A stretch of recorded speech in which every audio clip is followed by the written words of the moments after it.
Una bella iniziativa quella di stamattina, lei è l'organizzatore, è sempre emozionante vedere tanti modelli d'auto e di moto d'epoca. È sempre emozionante, poi abbiamo deciso appunto oggi per il 1° maggio di invitare tantissimi amici con auto e moto d'epoca qui a Raffatale.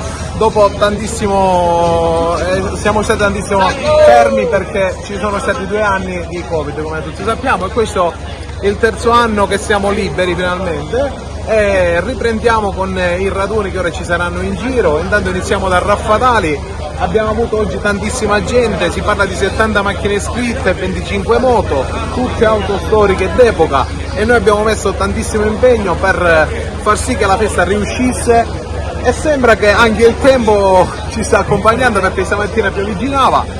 Però ora, insomma, tutto procede per il verso giusto. Il modello diciamo più anziano. Allora, il modello più anziano che abbiamo è una Mercedes A180 diesel del 1969, e questo ve lo preannuncio prima, ma è la moto la macchina che premieremo come auto più bella del raduno, e faremo una premiazione poi fra un pochino, quindi l'attività non si ferma qua. Che costo può avere mantenere diciamo delle auto, delle moto d'epoca? Allora, il costo non è altissimo, perché come assicurazione, come sappiamo, si paga pochissimo, e come bullo proprio non si paga proprio, quindi è solo la fedeltà e l'amore di avere una macchina d'epoca, solo questo.